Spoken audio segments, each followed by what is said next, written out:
Okay, Assalamualaikum warahmatullahi wabarakatuh. Tajuk yang akan kita belajar hari ini Sunnatullah. Ustazah pun dah hantar nota dekat awak. Jadi harapnya awak dah baca lah. Okey. Sebelum itu kita tengok dulu apa objektif kita hari ini.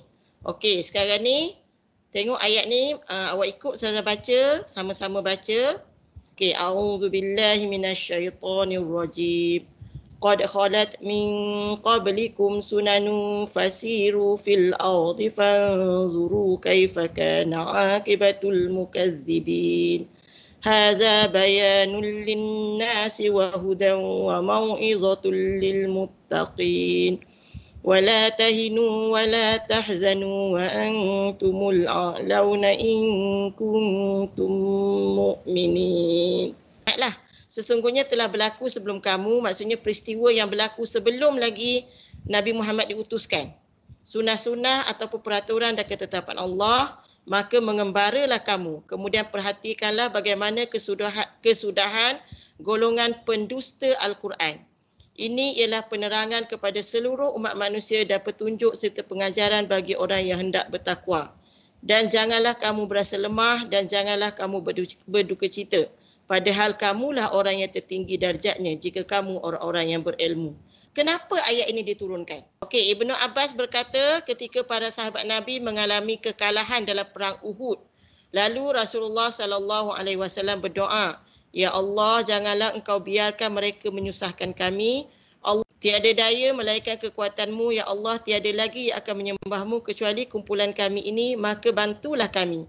Lalu turunlah ayat ini. Maksudnya ayat ini diturunkan kerana kekalahan umat Islam dalam perang Uhud. Kita tahu dalam perang Uhud, umat Islam kalah. Jadi kat sini antara cerita yang disebutkan oleh Allah dalam Al-Quran berkenaan dengan kisah umat terdahulu tu, contohnya umat Nabi Lut yang kita tahu mereka ni semua dihukum oleh Allah kerana engkar kepada Allah. Jadi itu semua kisah-kisah melawan sunnatullah. Kita tengok dulu apa maksud sunnatullah dan konsep sunnatullah ni. Okey, sunnatullah ni ialah sistem dan peraturan yang ditetapkan oleh Allah terhadap semua makhluk dan tiada siapa yang boleh menghalang atau mengubah ketetapan tersebut.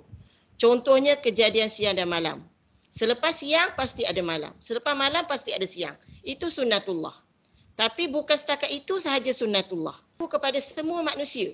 Maksudnya manusia ni memang diutuskan oleh Allah secara sunnatullahnya adalah untuk menyembah Allah. Jadi kalau misal kata kita engkar kepada Allah, maknanya kita melawan sunnatullah lah. Jadi peraturannya kita kena sembah Allah. Dan kalau kita tengok secara zahir apa yang Allah tunjukkan kepada kita, contohnya macam kejadian awan dan hujan. Berlaku melalui proses penyejatan dan juga kondensasi. Setiap sesuatu yang berlaku ada sebab dan juga ada akibat dia. Apa sunnatullah yang ada di dalam konsep perang Uhud tu? Okey. Jadi mereka tu sebenarnya engkar kepada siapa? Allah dan Rasul. Awak cuba jawab, jadi Ustazah betulkan jawapan awak. Okey. Sebenarnya yang menyebabkan mereka kalah, sepatutnya mereka kena patuh kepada ketua. Dalam apa-apa organisasi pun ketua adalah yang kita kena taat selagi arahannya tidak berlawanan dengan apa yang Allah suruh. Jadi dalam perang Uhud ni, mereka telah melanggar perintah ketua. Dan ketua kat sini perintah Rasul. Siapa nak Alia? Apa tu yang pemanah tu, diorang turun bukit Uhud. Okey, bagus. Sebabnya Rasulullah kata apa-apa pun yang berlaku jangan tinggalkan posisi masing-masing. Jangan tinggalkan posisi masing-masing. Tapi bila pasukan pemanah, pasukan berkuda, bila mereka nampak orang-orang kafir dah lari, dah bersurai, menyebabkan mereka lupa dah dengan pesanan Rasulullah. Apa yang mereka nampak masa tu? Harta. Harta. Okey, bagus Azmi. Alia. Mereka nampak harta rampasan perang. Jadi mereka turun pergi ke tempat harta tersebut, mereka tinggalkan posisi masing-masing dan masa itulah orang kafir mengambil peluang. Dan itulah sebenarnya sunnatullah yang mereka langgar. Jadi melanggar sunnatullah dengan cara mereka engkar. Jadi sunnatullahnya ialah taat kepada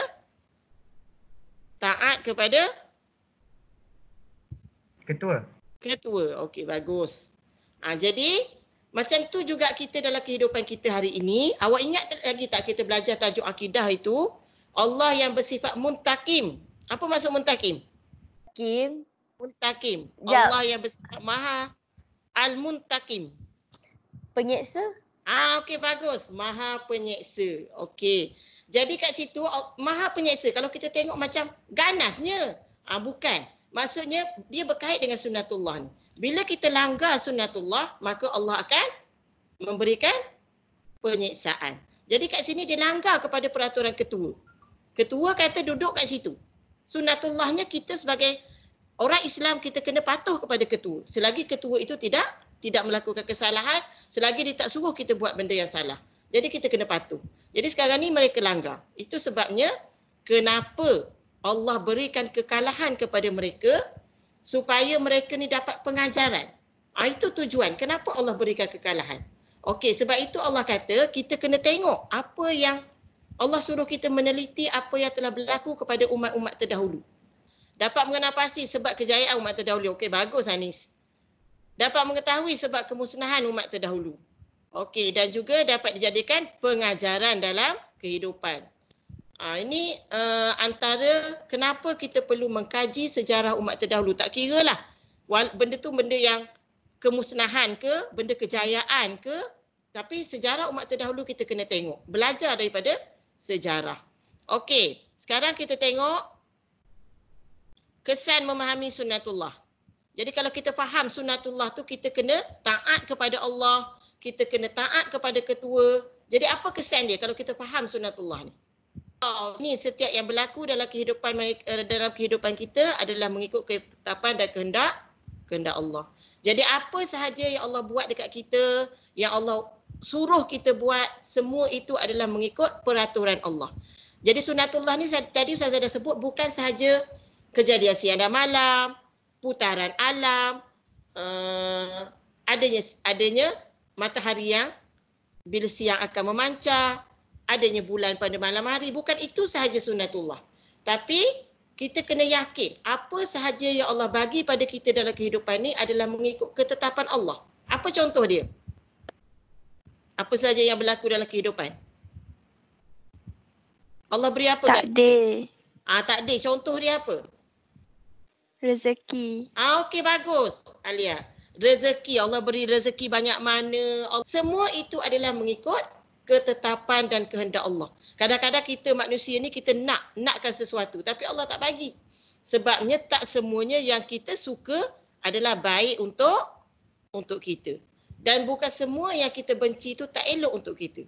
Itu sebabnya kenapa Allah bagi pada kita sesuatu itu mengikut kehendak Allah, bukan mengikut kehendak kita. Kita hanya boleh minta, yang menentukannya adalah Allah. Dan kita yakin dengan apa yang Allah tentukan dan juga jangan kita menyalahkan Takdir. Okey, bagus Zulaikha. Jangan menyalahkan takdir. Apa sahaja yang Allah bagi kat kita, kita kena bersyukur. Macam sekarang ni, kita nampak susahnya kita. Tak boleh nak bergerak, tak boleh nak pergi sana, tak boleh nak pergi sini. Tapi yang paling penting sekali syukur. Sebabnya, dalam setiap apa yang Allah jadikan itu pasti ada hikmah yang kita tak nampak. Jadi kalau macam sekarang ni lah yang awak nampak PKP, kita kena duduk kat rumah ni. Apa yang awak nampak hikmah dia? Kenapa Allah bagi kita adanya virus-virus ni? Kita dapat memperbanyakkan lagi amal ibadah. Okey, memperbanyakkan amal ibadah sebab boleh duduk kat rumah, tak ada pergi sibuk-sibuk dengan kerja. Okey. Insaf sebab kita macam dah leka sangat dekat dunia ni. Insaf sebab kita dah leka sangat dekat dunia ni. Sampai tak ingat kepada keluarga. Sampai kadang-kadang tak kenal keluarga. Dah tak tahu, dah tak jumpa dengan anak. Jadi sekarang ni kita nampak betapa pentingnya bonding dalam keluarga tu sendiri. Jadi sekarang ni baru kita tahu bahawa semua benda yang Allah buat tu sebenarnya ada sebab. Macam beginilah seolah-olahnya macam kalau mak kan dia marah dekat anak dia, dia cakap, jangan buat macam ini, jangan buat macam ni. Tapi anak tetap tak dengar. Jadi macam itulah Allah sayang pada kita. Allah dah cakap dengan kita, keluarga itu penting. Kita hendaklah qu anfusakum wa ahlikum nara. Kamu hendaklah jaga diri kamu dan juga keluarga kamu. Tapi kita duk leka je. Kita tak ambil tahu pun hal keluarga kita. Jadi sekali Allah tegur kita bukan setakat tegur macam itu lagi. Apa yang Allah buat? Sekat terus. Tak boleh kita keluar. Duduklah dalam rumah dengan anak-anak. Duduklah dalam rumah dengan keluarga. Sampai ke tahap itu. Macam mak lah. Terpaksa kena rotan. Suruh duduk kat rumah. Macam itu seolah-olahnya. Itu kaitan dengan sunnatullah. Jadi semua benda yang Allah buat ni ada sebab. Dia tak akan jadi saja-saja. Okey. Apa pengajaran yang dapat awak ambil daripada ayat tadi? Daripada cerita tadi?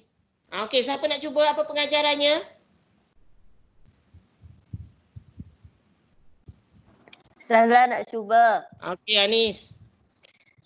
Sebagai umat Islam, kita haruslah meyakini bahawa segala yang berlaku pasti ada hikmahnya. Kita sebagai umat Islam, kita hendaklah meyakini bahawa setiap yang berlaku pasti ada hikmah. Okey, pasti ada hikmah tu adalah dia punya huraian. Okey, lain? Bagus. Lain? Ustazah nak try. Okey, Alia. Kita janganlah menyalahkan takdir kerana Allah Kita ialah janganlah sebaik-baik menyalahkan- perancang. Okey. Okey, tengok pengajaran yang diberi. Kita hendaklah meyakini bahawa Allah telah mengatur kehidupan manusia bersesuaian dengan peraturan dan ketetapan. Semua benda yang Allah buat tu sesuai dengan kita. Okey. Okey.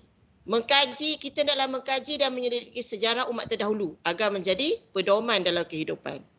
Okey, itu antaranya. Dan kita hendaklah yakin bahawa Al-Quran ialah petunjuk ke arah kebenaran bagi orang yang beriman. Itu tujuan kenapa Al-Quran diturunkan.